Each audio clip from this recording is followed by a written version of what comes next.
भीम का अहंकार। भीम को यह अभिमान हो गया था कि यह संसार में मुझसे अधिक बलवान कोई और नहीं है। 100 हाथियों का बल है, उसमें उसे कोई परास्त नहीं कर सकता। और भगवान अपने सेवक में किसी भी प्रकार का अभिमान रहने नहीं देते। इसीलिए श्री कृष्ण ने भीम के कल्याण के लिए एक लीला रच दी। द्रौपदी ने भीम से कहा, आप श्रेष्ठ हैं, गदाधारी हैं, बलवान हैं। आप गंधमादन पर्वत से दिव्य वृक्ष के दिव्य पुष्प ला कर दें, मुझे अपनी बेड़ी में सजाने हैं। आप समर्थ हैं, ला सकते हैं, लाकर देंगे ना। दिव्य कमल पुष्प भीष्म द्रौपदी के आग्रह को टाल नहीं सके। गदा उठाई और गंधमादन पर्वत की ओर चल पड़े। मदमस्त हाथी की तरह किसी तनाव से मुक्त निडर भीम कभी गदा को एक कंधे पर रखते तो कभी दूसरे पर रखते एकदम बेफिक्री से गंधमादन पर्वत की ओर चले जा रहे थे। सोच रहे थे, अब पहुँचूं कि तब पहुँचूं। दिव्य पुष्प लाकर द्रौपदी को दूंगा तो वह प्रसन्न हो जाएगी। लेकिन अचानक उनके बढ़ते कदम रुक गए। देखा, एक वृद्ध लाचार और कमज़ोर वानर मार्ग के एक बड़े पत्थर पर बैठा है। उसने अपनी पूँछ आगे के उस पत्थर तक बिछा रखी है, जिससे रास्ता रुक गया। पूँछ हटाए बिना आगे नहीं बढ़ा जा सकता। अर्थात उस बंदर ने अपनी पूँछ से मार्ग को रोक रखा था और कोई भी बलवान व्यक्ति किसी को उल्लंघ कर मार्ग नहीं बनाता, बल्कि मार्ग की बाधा को हटाकर आगे बढ़ता है। बलवान व्यक्ति बाधा सहन नहीं कर सकता, या तो वह बाधा स्वयं हटाता है या उस बाधा को ही मिटा देता है। इसलिए भीम भी रुक गए। जब मद, अहंकार और शक्ति बढ़ जाती है तो आदमी अपने आप को आकाश को छूता हुआ समझता है। वह किसी को खातिर में नहीं लाता और अत्यधिक निरंकुश शक्ति की व्यक्ति के विनाश का कारण बनती है। लेकिन श्री कृष्ण तो भीम का कल्याण करना चाहते थे, भीम का विनाश नहीं, सुधार चाहते थे। भीम ने कहा, ए वानर, अपनी पूँछ को हटाओ, मुझे आगे बढ़ना है। वानर ने देखा, एक बलिष्ठ व्यक्ति गदा उठाए, राजसी वस्त्र पहने, मुकुट धारण किए, बड़े रोब के साथ उसे पूँछ हटाने को कह रहा है। वह हैरान हुआ, पहचान भी गया, लेकिन चूंकि वह श्री कृष्ण की लीला थी इसलिए चुप हो गया। भीम के सवाल का जवाब नहीं दिया। भीम ने फिर कहा, वानर, मैंने कहा ना कि पूँछ हटाओ, मुझे आगे जाना है। तुम वृद्ध हो इसलिए कुछ नहीं कह रहा। वानर गंभीर हो गया, मन ही मन हंस दिया, कहा, तुम देख रहे हो मैं वृद्ध हूँ, उठ नहीं सकता, मुझ में इतनी ताकत नहीं कि मैं स्वयं ही अपनी पूँछ हटा लूँ। तुम ही कष्ट करो, मेरी पूँछ थोड़ी इधर सरका दो और आगे निकल जाओ। भीम के तेवर कैसे, गदा कंधे से हटाई, नीचे रखी। इस वानर ने मेरे बल को ललकारा है, आखिर है तो एक पूँछ ही, वह भी वृद्ध वानर की। यह मामूली सी पूँछ हटाना भी कोई मुश्किल है? यह तुमने यह क्या कह दिया? मैंने बहुत बलवानों को धूल चटाई है, 100 हाथियों का बल है मुझ में, कहकर भीम ने अपने बाएं हाथ से पूँछ यूं पकड़ा जैसे एक तिनके को पकड़ रहा है कि उठाया और हवा में उड़ा दिया। लेकिन भीम ने वह पूँछ हिला भी नहीं सका। फिर उसने दाएं हाथ से पूँछ को हटाना चाहा, लेकिन दाएं हाथ से भी पूँछ तिल से मिस नहीं हिली। भीम ने बानर की तरफ देखा, बानर मुस्करा रहा था। भीम को गुस्सा आ गया।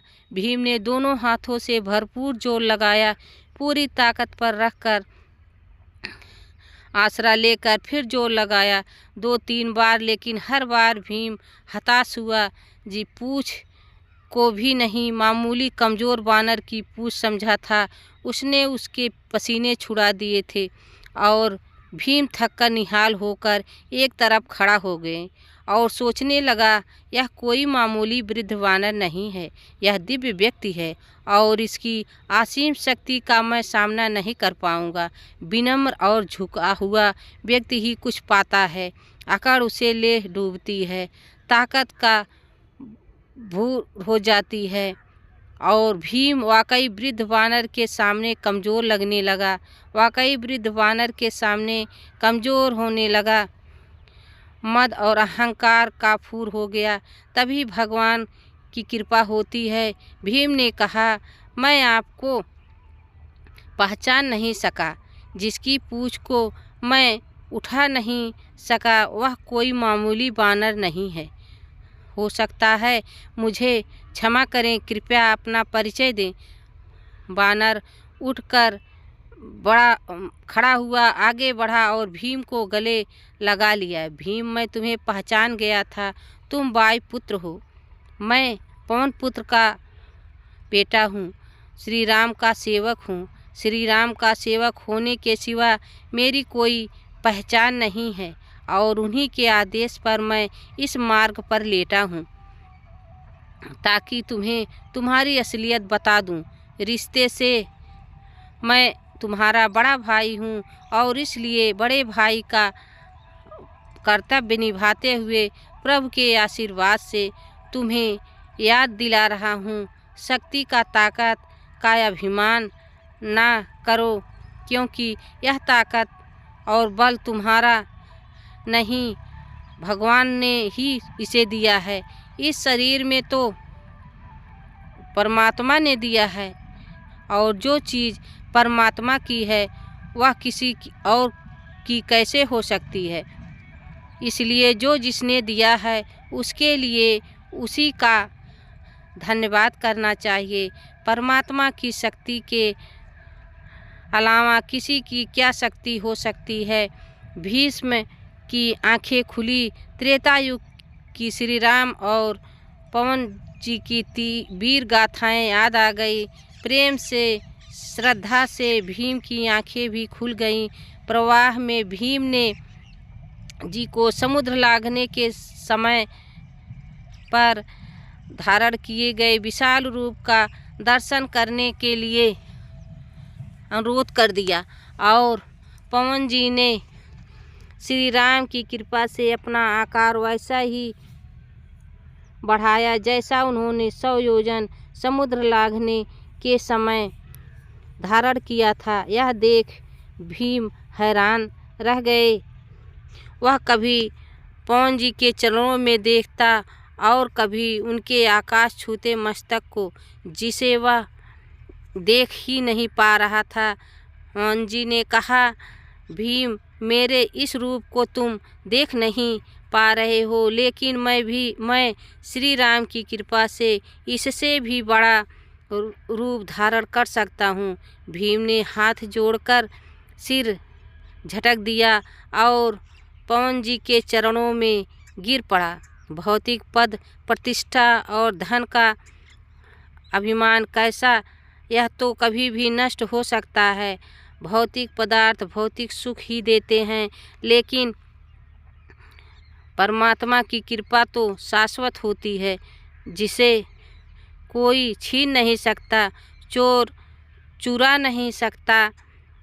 आदमी को उसी दायरे में रहना चाहिए जिसमें परमात्मा के बिना तो पत्ता भी नहीं हिल सकता। इंसान की ज़िंदगी का क्या भरोसा, किसी भी मोड़ पर 4 कदम की दूरी पर ख़त्म हो सकती है। तो दोस्तों, अगर आपको यह वीडियो पसंद आई हो तो लाइक सब्सक्राइब करना ना भूलें। मिलते हैं अगली वीडियो में, तब तक के लिए राधे राधे, धन्यवाद, जय श्री कृष्ण।